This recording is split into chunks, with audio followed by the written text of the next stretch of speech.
শিক্ষার্থী ভাই বোনেরা, আশা করি তোমরা সবাই অনেক ভালো আছো। আমি এখন যে প্রশ্নটি তোমাদের দেখাতে যাচ্ছি সেটা হচ্ছে বাংলা নবজাগরণ ও তৎকালীন সমাজ ব্যবস্থার পরিবর্তনে প্রতিনিধিত্বকারী বিভিন্ন ব্যক্তি গুরুত্বপূর্ণ অবদান বর্ণনা করো। আসলে এটা এই মুহূর্তে তোমাদেরকে যা অষ্টম শ্রেণীতে পড়াশোনা করছো তাদেরকে বাড়ির কাজ হিসেবে দেওয়া হয়েছে।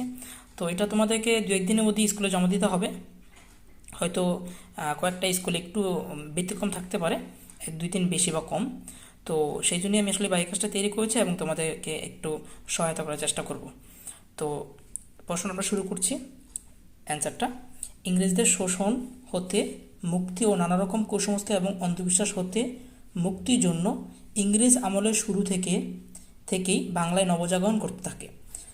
বাংলার এই নবজাগরণ ও তৎকালীন সমাজ ব্যবস্থার পরিবর্তনে বিভিন্ন ব্যক্তি প্রতিনিধিত্ব করেছেন। নিম্নে প্রতিনিধিত্বকারী বিভিন্ন ব্যক্তি গুরুত্বপূর্ণ অবদান তুলে ধরা হলো। স্যার উইলিয়াম কেরি, তিনি কী কী অবদান রেখেছেন সেটা এখানে আমি পাঠ্য বই থেকে নেওয়ার চেষ্টা করেছি। এই যে এখানে আছে স্যার উইলিয়াম কেরি, ইংরেজ মিশনারি স্যার উইলিয়াম কেরি নানান সামাজিক কাজের মাধ্যমে নিজেকে যুক্ত করেছিলেন। তিনি বাংলা ব্যাকরণ রচনা, মুদ্রণ যন্ত্র প্রতিষ্ঠা, সংবাদপত্র প্রকাশ, স্কুল টেক্সট বোর্ড গঠন সহ গুরুত্বপূর্ণ অবদান রেখেছিলেন, যা বাংলা নবজাগরণে পরবর্তীতে ভূমিকা রেখেছিল।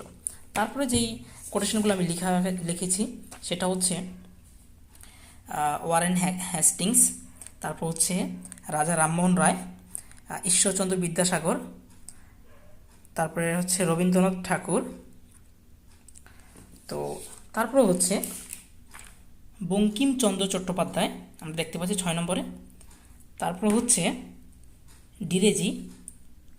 ডিরোজি, তারপর হচ্ছে মাইকেল মধুসূদন দত্ত এবং সর্বশেষ হচ্ছে উপসংহার। তো এই ছিল ব্যাপারটা।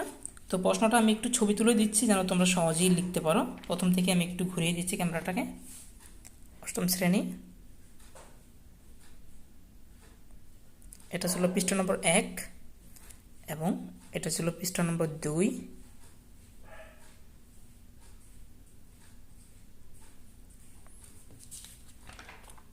এবং এটা ছিল পৃষ্ঠা নম্বর 3 এবং এটা ছিল পৃষ্ঠা নম্বর 4। থ্যাংক ইউ অল ভিডিওটা দেখার জন্য।